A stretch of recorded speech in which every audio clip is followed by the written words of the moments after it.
राधिका पूरे घर में भाग भाग कर काम कर रही थी। आज घर में जागरण था तो उसी में राधिका पूरी व्यस्त थी। उसकी सास तारा जी के घुटनों में दर्द रहता था, इसलिए वह ज्यादा भाग दौड़ नहीं कर सकती और नंद मायरा जो कि बस रील्स और वीडियो बनाने में ही व्यस्त रहती थी। तारा जी उससे कुछ नहीं कहती थी क्योंकि उन्हें अपनी बेटी की यह अवगुण नजर नहीं आते थे। या यूं कह ले कि जब बहू कर ही रही है तो खामंखा बेटी को क्यों परेशान करना।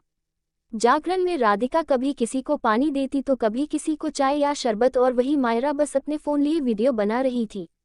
जागरण में मौजूद सभी राधिका को बड़ी तारीफ कह रहे थे, जिसे सुनकर तारा जी को बड़ा बुरा लग रहा था क्योंकि यह इंसानी स्वभाव है कि चाहे अपनी बेटी की कोई बड़ाई ना करे पर बहू की तारीफ बड़ी चुभती है।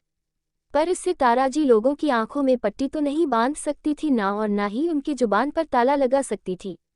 कुछ दिनों बाद तारा जी राधिका से कहती है, राधिका कल तुम्हारी बुआ जी मायरा के लिए एक रिश्ता भेज रही है, तो जो मैं बनाने को कहूँ वह बना देना और मायरा को अच्छे से तैयार कर देना।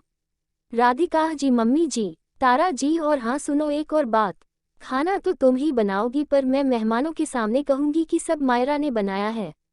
अब तुम्हें तो पता ही है मायरा को ये सब नहीं आता, पर शादी तक सीख जाएगी। कौन सा कल ही शादी है।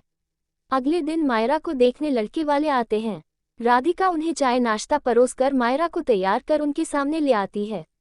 मायरा को देखकर लड़के की मां अनुपमा जी कहती है, बड़ी सुंदर है, जैसा सुना था बिल्कुल वैसी ही है। तारा जी, बहन जी, सिर्फ रूप से ही नहीं गुण से भी संपन्न है मेरी बेटी। यह आज का पूरा नाश्ता सब इसी ने बनाया है। इस घर को इतना साफ सुथरा और सजा धजा कर इसी ने रखा है। पढ़ाई में भी बड़ी होशियार है मेरी बच्ची। चलिए खाना भी तैयार है, आप लोग जब चखेंगे तब पता चलेगा कि सर्वगुण संपन्न है मेरी बेटी। उसके बाद सभी खाने चले जाते हैं। खाने में बहुत सारे पकवान थे जिसे देखकर खुद मायरा भी हैरान थी। उसे तो पता भी नहीं था कि आज खाने में बना क्या है। खैर सब खाने लगे तभी लड़के के पिता अशोक जी ने राधिका से कहा, बेटा तुम भी हमारे साथ ही बैठ जाओ, जो जो लेना था हमने ले लिया, सब साथ में मिलकर खाएंगे तो अच्छा लगेगा। तुम्हें भी तो भूख लगी होगी, पूरे दिन इतनी मेहनत किया है। तारा जी, अरे भाई साहब ये तो बहुत खुशकिस्मत है जो ऐसी नंद मिली इसे, जो खुद ही घर के पूरे काम अकेले ही कर लेती है। ये तो दिन भर बस मोबाइल में ही लगी रहती है। अनुपमा जी, अच्छा मायरा बेटा, ये गोभी की सब्जी तो बड़ी ही स्वादिष्ट बनाई है, इसकी खुशबू भी लाजवाब है। क्या खड़े मसाले डाले हैं इसमें। मायरा एकदम से इस सवाल की उम्मीद नहीं कर रही थी, तो इस सवाल से वह सकपकाने लगी और कभी हाँ तो कभी ना में सिर हिलाने लगी। तारा जी इस बात को संभालते हुए कहती है, वह क्या है ना बहन जी, थोड़ी घबरा रही है। अनुपमा जी, पता है मुझे बहन जी, ये सारा कुछ मायरा ने नहीं आपकी बहू ने बनाया है। मायरा को कोई घर के काम नहीं आते और वह सिर्फ फोन चलाती है। राधिका के चर्चे तो हर जगह है और साथ ही में मायरा के भी। ये सब कुछ जानते हुए भी हम यहाँ आए क्योंकि हम पुराने विचारों वाले नहीं हैं। हमें पता है कि आजकल की लड़कियां घरेलू काम में उतनी निपुण नहीं होती, पर यह जरूरी नहीं कि वह शादी से पहले ही सब कुछ सीख ले। शादी के बाद भी वह सीख सकती है।